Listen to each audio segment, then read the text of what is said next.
Hello dear, आज हम coordination compound के आईयूपीएसी नोमेनक्लेचर की बात करेंगे। इससे पहले हम आपको कुछ इन्फॉर्मेशन देना चाहते हैं। ये इन्फॉर्मेशन है फ्रॉम अनअकैडमी। तो अनअकैडमी का ये जो एक्सेल बैच है, ये बैच ड्रॉपर स्टूडेंट के लिए है। ये batch JEE main and advance 2022 का बैच है और ये बैच स्टार्ट हो रहा है 22 सितंबर से और ये इस बैच की फैकल्टी हैं। फिर हम बात करेंगे जुनून ई जेई बैच की।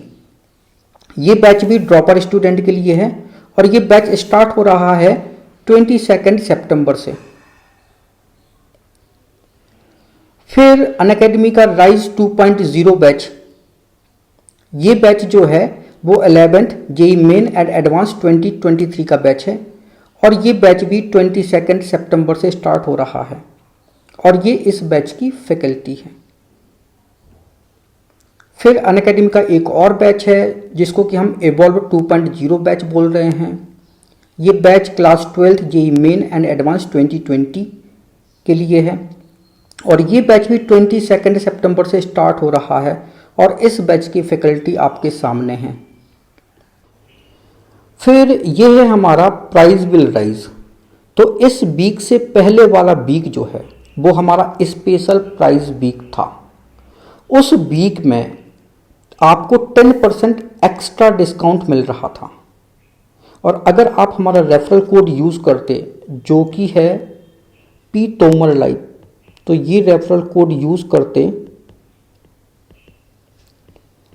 तो आपको 10% एक्स्ट्रा ऑफ मिल रहा था। तो टोटल ऑफ जो है वो 20% हुआ। लेकिन अब जो है वो वीक एंड हो चुका है। अब वीक एंड हो गया तो IIT JEE प्लस सब्सक्रिप्शन का प्राइस जो है वो अपनी ओरिजिनल पोजीशन पे आ गया। अगर आप IIT JEE का प्लस सब्सक्रिप्शन लेना चाहते हैं तो आप हमारा ये प्रोमो कोड यूज़ करोगे तो आपको 10% ऑफ जो है वो अभी भी मिल जाएगा। तो IIT JEE का 24 मंथ का सब्सक्रिप्शन जो 56,000 का था अब 61,600 का हो चुका है। 12 मंथ का सब्सक्रिप्शन जो 38,500 का था अब 42,350 का हो चुका है। 6 मंथ सब्सक्रिप्शन जो 28,000 का था अब 30,800 का हो चुका है। 3 मंथ सब्सक्रिप्शन जो 17,500 का था अब 19,250 का हो चुका है।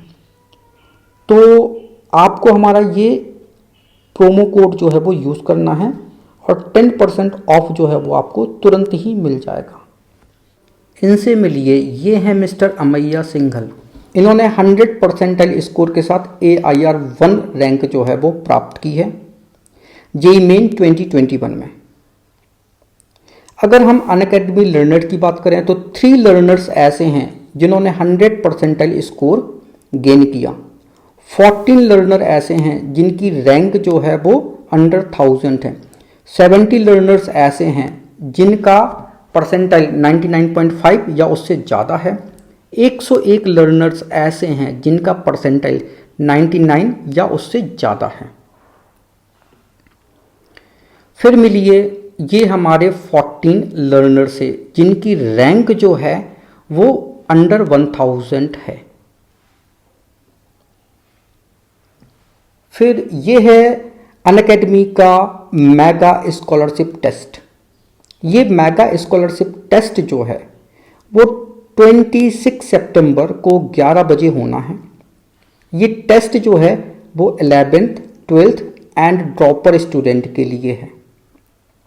अगर हम इस टेस्ट की बात करें तो यहाँ पे 11th क्लास के लिए पेपर सेपरेट होगा, 12th क्लास के लिए पेपर सेपरेट डिज़ाइन किया गया है और ड्रॉपर स्टूडेंट के लिए पेपर जो है उसका डिज़ाइन सेपरेट है। मतलब तीनों ही पेपर जो है वो सेपरेट आएंगे। ठीक है, हर क्लास का पेपर जो है वो अलग होगा और आपको हमारा रेफरल कोड यूज़ करना है पी तोमर लाइव। राइट, यहाँ पे इनरोलमेंट जो है एकदम फ्री है। ठीक है, यहाँ पे इस टेस्ट में पार्टिसिपेशन की कोई फीस नहीं है, एकदम फ्री इनरोलमेंट है। तो तुरंत इनरोल करें हमारे रेफरल कोड के साथ। और यहाँ पे स्कॉलरशिप जो है बहुत ज़्यादा है, 4 करोड़ प्लस की स्कॉलरशिप है। अगर हम इस टेस्ट की बात करें तो इस टेस्ट में 21 क्वेश्चन आएंगे, 60 मिनट में आपको अटेम्प्ट करने होंगे, राइट। फिर अनअकैडमी कॉम्बैट, अगर इस टेस्ट में आपकी रैंक जो है वो 1 to 3 आती है तो आपको अनअकैडमी का प्लस सब्सक्रिप्शन 100% स्कॉलरशिप के साथ मिलेगा। अगर आपकी रैंक 4 to 10 आती है तो आपको 75% स्कॉलरशिप मिलेगी। अगर आपकी रैंक 11 to 50 आती है तो आपको 50% स्कॉलरशिप पर प्लस सब्सक्रिप्शन दिया जाएगा। अगर आपकी रैंक 51 to 200 आती है तो 25% स्कॉलरशिप मिलेगी। अगर आपकी रैंक 201 to 400 आती है तो आपको 15% स्कॉलरशिप मिलेगी। ये लाइव टेस्ट है, एंड्रॉयड ऐप पे आप इसको दे सकते हो। हमारा रेफरल कोड यूज़ करना ना भूलें, जो कि है पी तोमर लाइव, ठीक है। तो ये पी तोमर लाइव, ये हमारा रेफरल कोड है, इसको ज़रूर से इस्तेमाल करें। तो बस अब हम कोऑर्डिनेशन कंपाउंड की आईपीसी नेमिंग करते हैं। तो ये हमारे पास 4 टाइप के कोऑर्डिनेशन कंपाउंड हैं। अगर हम इस पहले कोऑर्डिनेशन कंपाउंड को देखें तो ये हमारा आयोनाइज होगा। कैसे आयोनाइज होगा तो देखो ज़रा, यहाँ पे ये बनेगा K पॉजिटिव, ठीक है, 4 है तो 4 कर दो प्लस।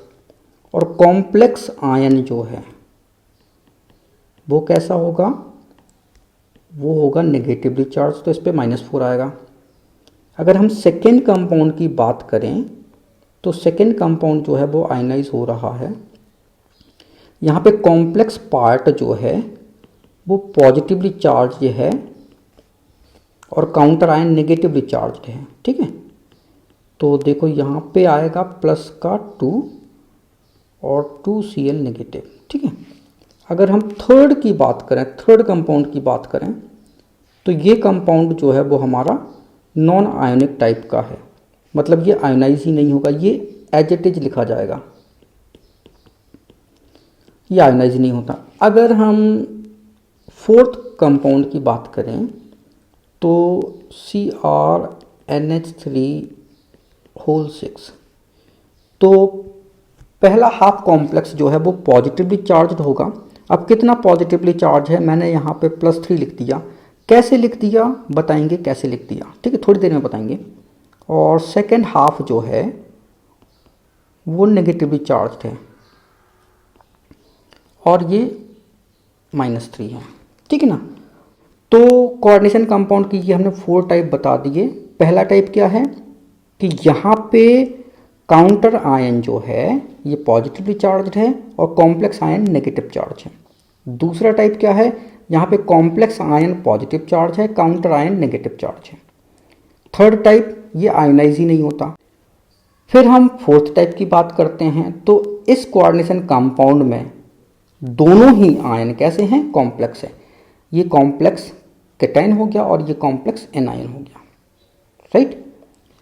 तो ये हमारे 4 टाइप के कंपाउंड है। उनकी नेमिंग जो है वो किस तरीके से करनी है तो देखो ज़रा, अगर हम अपना कंपाउंड ले लेते हैं K4FeCN6,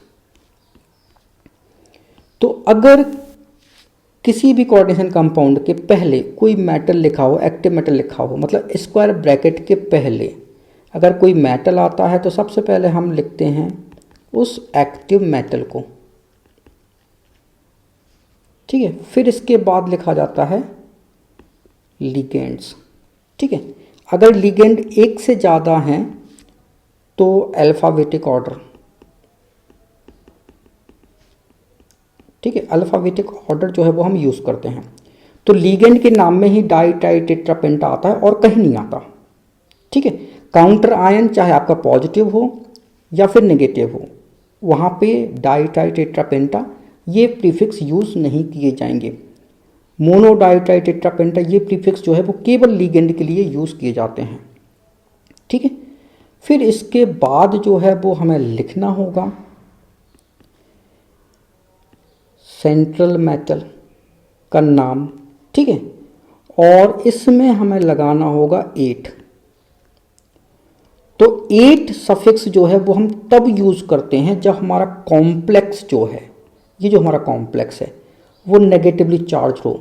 अगर कॉम्प्लेक्स नेगेटिवली चार्ज है तो वहाँ पे 8 सफिक्स यूज करते हैं, ठीक है। और सेंट्रल मेटल एटम या आयन जो है उसका लैटिन नेम लिखा जाता है, इतनी बात याद रखना, ठीक है। तो ये नेम तो जो है वो हमारा लैटिन नेम हो जाएगा, right.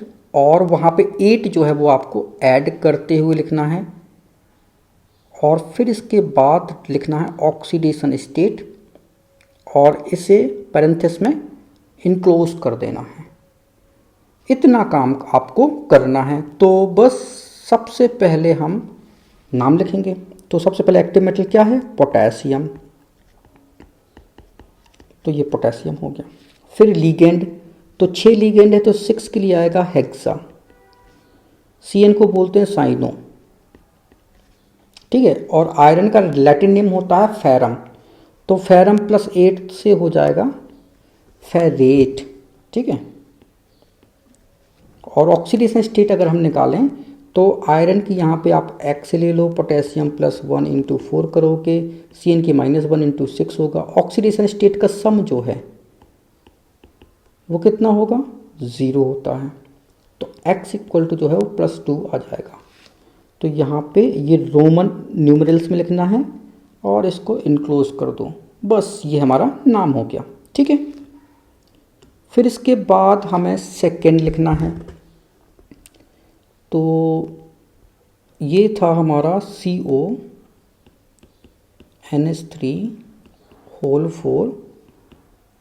H2O Cl square bracket close और Cl2, ठीक है ना। अब इसकी हमें नेमिंग करनी है। तो देखो जरा, सबसे पहले हम लिखेंगे लीगेंड्स। यहाँ पे ये एक्टिव मेटल एब्सेंट है, काउंटर आयन इस तरफ आ गया, ठीक है। यहाँ पे काउंटर आयन एब्सेंट है, काउंटर आयन इस तरफ जो है वो आ चुका है। तो सबसे पहले लिखा जाएगा लीगेंड्स, ठीक है। अगर लीगेंड एक से ज़्यादा हैं तो हमारा अल्फ़ाबेटिक ऑर्डर होगा,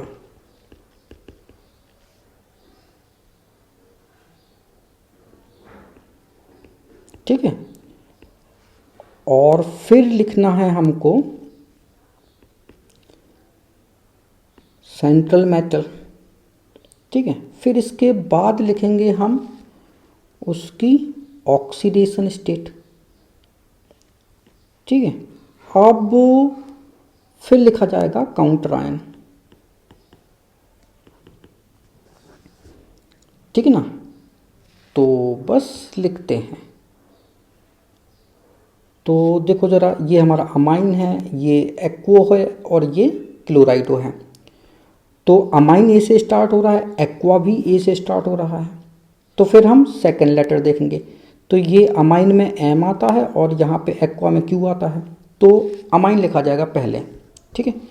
तो कितने अमाइन हैं? 4 हैं, तो लिखा जाएगा टेट्रा अमाइन, टेट्रा अमाइन। फिर H2 को हम बोलते हैं एक्वा या एक्वो, कुछ भी लिख सकते हो। फिर Cl को बोलते हैं क्लोराइडो,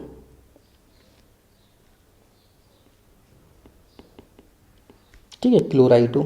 इसको थोड़ा अच्छे से लिख दें, ये थोड़ा सा डिस्टरबेंस हो गया, ठीक है। तो ये क्लोराइडो हो गया। फिर कोबाल्ट मेटल का नाम आएगा।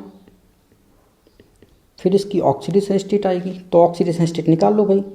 तो कोबाल्ट की X मानो, अमोनिया की 0 होती है, इंटू 4 करोगे, H2O 0 होता है, Cl की -1 होती है, और इधर 2 Cl हैं उसकी भी -1 इंटू 2 करोगे। ऑक्सीडेशन स्टेट का सम जो है वो कितना होता है? 0 होगा। तो X इक्वल टू जो है वो +3 हो जाएगा। तो ये ऑक्सीडेशन स्टेट लिखा, ठीक है, रोमन न्यूमरल्स में लिखना है और पैरेंथेसिस में क्लोज कर देना, और फिर आएगा क्लोराइड, राइट। तो ये क्लोराइड लिख दिया इसके बाद लास्ट में। फिर इसके बाद देखो ज़रा, हमारा कंपाउंड है NiCO4। ये हमारा कैसा है, नॉन आयनिक है। आप इसको एज ए ब्रैकेट में क्लोज भी कर सकते हो, और आपका मन नहीं है तो क्लोज मत करें, जैसी भी आपकी इच्छा। ठीक है, तो ये हमारा नॉन आयनिक है। तो ये देखो कैसे लिखा जाएगा, सबसे पहले लिगेंड्स, फिर सेंट्रल मेटल, फिर ऑक्सीडेशन स्टेट। ठीक है, बस ख़त्म हो जाएगा। तो ये देखो लिखा जाएगा 4 है लिगेंड, तो ये टेट्रा, फिर CO को हम बोलते हैं कार्बोनाइल, फिर निकेल।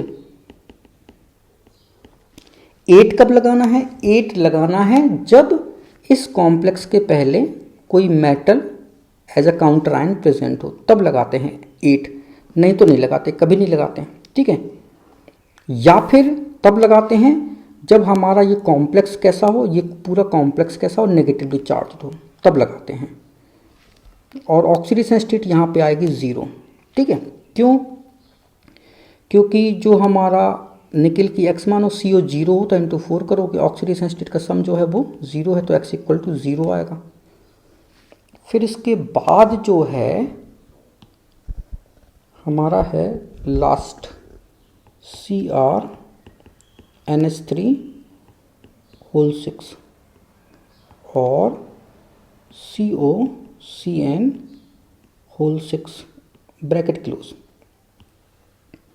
अब हमने यहाँ पे इसको आयनाइज किया था, तो हमने क्या कर दिया था कि CrNH3(6) इस पे तो हमने लगा दिया था प्लस का 3, और CrCN(6) इस पे लगा दिया था -3। क्यों लगा दिया था, तो देखो जरा, अगर क्रोमियम या कोबाल्ट, ठीक है, दोनों मेटल अगर 6 लिगेंड से अटैच हैं, तो क्रोमियम भी अपने +3 ऑक्सीडेशन स्टेट में होता है, कोबाल्ट भी +3 ऑक्सीडेशन स्टेट में होता है। अब क्रोमियम की यहाँ +3 ऑक्सीडेशन स्टेट आएगी इस पार्ट पे, तो यहाँ पे आपको +3 ही लगाना पड़ेगा। क्यों, क्योंकि अमोनिया तो 0 होता है, और यहाँ पे कोबाल्ट +3 रखना है। इसका मतलब है कि ये कॉम्प्लेक्स आपका -3 में होना चाहिए, तभी कोबाल्ट +3 में आएगा। ठीक ना, तो इसलिए हमने ऐसे चार्ज लगा दिए थे। अब देखो, ये तो हमारा पॉजिटिव कॉम्प्लेक्स है, ठीक है, और ये हमारा नेगेटिवली चार्ज कॉम्प्लेक्स है। तो यहाँ पे इस मेटल में, इस कोबाल्ट में तो 8 लगेगा, लेकिन यहाँ पे क्रोमियम में 8 नहीं लगेगा। तो बस लगाते हैं,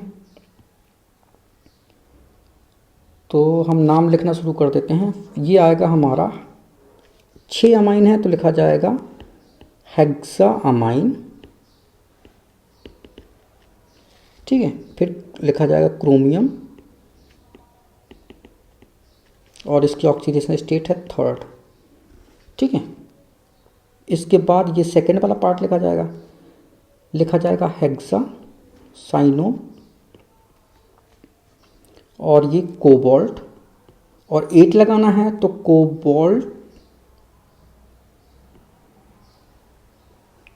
कोबाल्टेट, और इसकी ऑक्सीडेशन स्टेट आएगी 3rd। बस ये जो है वो हमारा IUPAC नेमिंग हो गया।